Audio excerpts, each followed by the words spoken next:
Hello and welcome to the Kubernetes tutorial. Kubernetes is an open-source technology developed by Google to facilitate the orchestration of containerized applications. That is why an official definition of Kubernetes is a container orchestration tool. As you can see, containers are the foundation of Kubernetes technology. So, if you want to learn Kubernetes, you must first understand what a container is and why we use them. So in this video series, we'll discuss container concepts and one of their most popular implementations, Docker. So we'll talk about what a container is and what problems it solves. We'll also take a look at a container repository, which is essentially a container resource. We'll look at how containers can make the development process much easier and more efficient, as well as how they can solve some of the issues we have with application deployment. So let's get right into it and define what a container is. A container is a method of packaging applications that contain everything they require, including dependencies and all necessary configuration.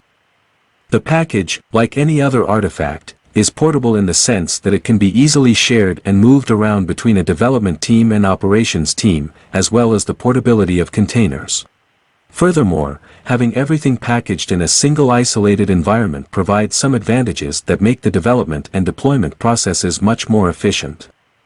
In later slides, we'll see some examples of how that works. As previously stated, containers are portable, so there must be some kind of storage for them so that you can share and move them around.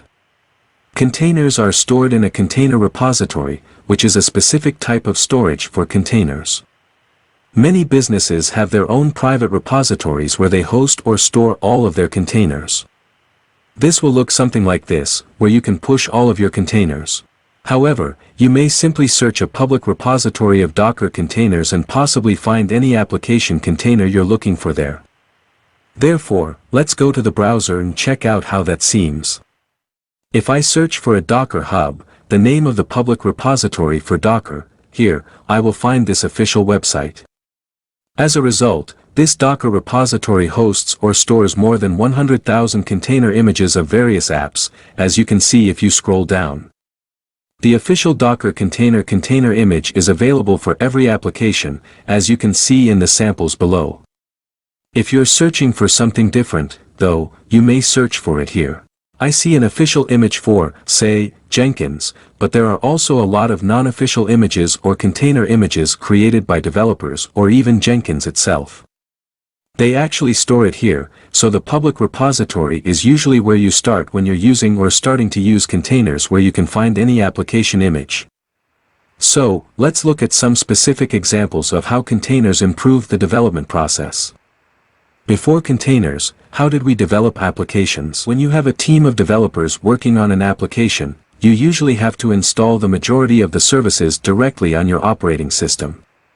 For example, suppose you're working on a JavaScript application that requires a PostgreSQL database and Redis for messaging. Every developer in the team would then have to install the binaries of those services, configure them, and run them on their local development environment, depending on the operating system they're using. The installation procedure will appear to be quite different. Another thing to consider when installing services like this is that there are multiple installation steps. So you have a couple of commands to execute, and the likelihood of something going wrong and an error occurring is quite high. Depending on how complicated your application is, the number of steps needed to install each service, this approach, or the process of setting up a new environment can actually be quite time-consuming. For instance, you would need to repeat the process 10 times for each operating system environment if your application uses 10 services. Let's look at how containers can help with some of these issues. Because a container is its own isolated operating system layer with a Linux base image, you don't actually need to install any services on your operating system. Everything is packaged in a single, isolated environment, as we saw in the preceding slides. Therefore, you have PostgreSQL packaged with a specific version and the configuration from the start script inside of a single container. Therefore, as a developer, you do not need to search for the binaries to download on your computer, rather, you can simply browse the container repository to find the required container and download it locally. The download step only requires one Docker command, which, regardless of the operating system you are using, fetches and starts the container simultaneously. With 10 applications that your JavaScript application depends on, you would only need to issue 10 Docker commands, one for each container, to start them. The Docker command used to start the container won't be any different, it would be precisely the same. That's it, which significantly simplifies and improves the setup of your local development environment compared to the prior version. Additionally, you may really execute many versions of the same application in your local environment without there being any conflicts, as we previously witnessed in a demonstration. Let's now examine how containers can make deployment more efficient. Previously, the containers would go through a conventional deployment process. The creation of artifacts by the development team will come with a set of instructions on how to install and configure those artifacts on the server. Therefore, your application would include a jar file or something similar, and you would also have a database service or another type of service. Additionally, it comes with a set of instructions for configuring and putting it up on the server, so the development team would deliver those artifacts to the operations team, and the latter would be in charge of configuring the environments to deploy such applications. The issue with this strategy is that everything must first be configured and installed directly on the operating system, as we saw in the previous example. Due to the fact that the service is operating on the same host, this can really cause conflicts with dependent version updates. Another issue that could develop from this process is when there is misunderstanding between the development team and operations. Since everything is described in a text guide, there may be instances where developers forget to mention a crucial aspect of configuration, and when that fails, the operations team must contact the developers again and request more information. This may result in some back-and-forth communication, and let's see how Docker can solve this deployment problem.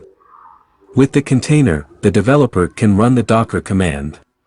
This may result in some back-and-forth communication, and the application is successfully deployed on the server using containers.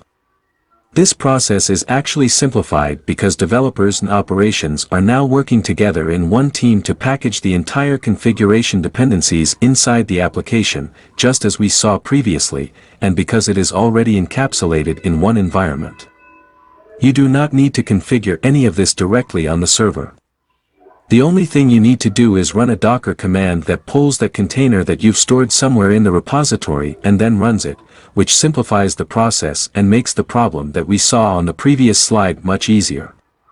The server does not require any environmental configuration. The only thing you need to do is prepare by installing and configuring the Docker runtime on the server before you can run containers there. But that's just a one-time effort, and later in this tutorial, we'll see how Kubernetes actually provides even more abstraction of the deployment environment to make deploying super complex applications much easier than it was possible with the traditional approach. Thanks for watching the video. It was useful, and if it was, please remember to like it because this is a video series. So I'll make one every week or so. If you want to be notified whenever a new video is released, please do not forget to subscribe to my channel. If you have any questions or if something wasn't clear in the video, please leave them in the comments section, and I will do my best to respond. Thank you very much, and I'll see you in the next video.